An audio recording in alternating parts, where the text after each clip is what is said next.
sa totoo lang, baka ang balita ko, may warrant daw ako pag... Hindi, totoo. Yung sa ICC or something, matagal na akong hinahabol ng mga putang ina.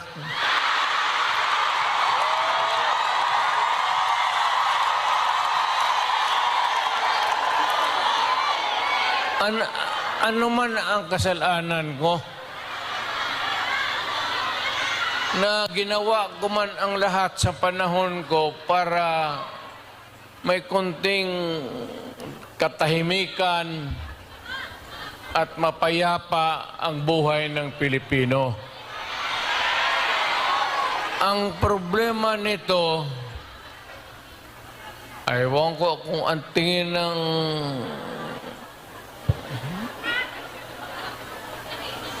ako'y raw yung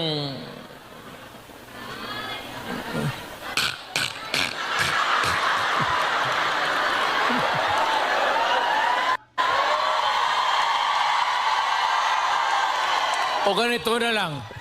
Ito ganito na lang. O sabi ko, assuming na totoo talaga yung naririnig ninyo, bakit ko ginawa yan? Para sa sarili ko? Para sa pamilya ko? Para sa inyo at ang inyong mga anak sa ating bayan. Kaya ako man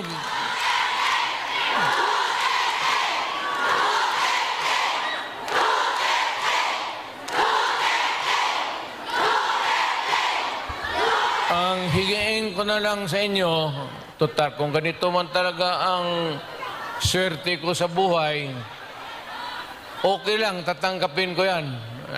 Wala tayong magawa hulihin tayo kung ikulong tayo. Kaya lang, in the meantime, mag-contribute kayo, baski $5, $10, para paglabas ko sa presuhan, paggawaan ninyo akong monumento katabi ni Rizal. Si Rizal may hawak na libro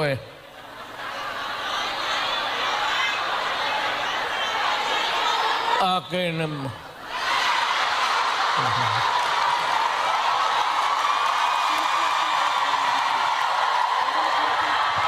kaya bakit?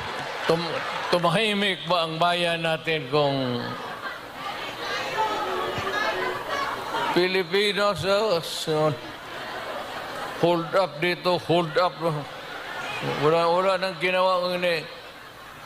Tayo mga ayaw ng gulo, napipilitan tayo to confront evil because nandyan sa harap natin.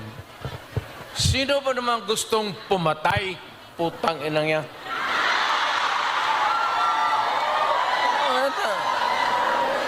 Bakit ako why would I waste my time? Binila, pumapatayan si Duterte, lumalabas ng gabi, ganon. Anso, sino ba naman gusto maging security guard?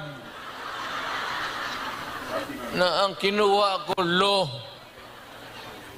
So, but, guro sa trabaho, saka alam mo sa gabi, diyan rin lumalabas yung mga masasamang tao.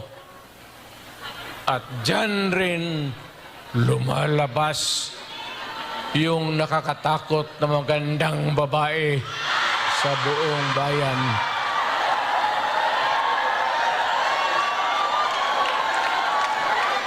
Sino man nakita ninyo maganda sa araw? Nakita?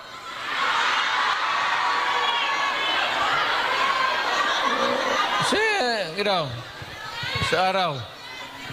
Yung nagtatrabaho, pati ng basket, na mamalinggi.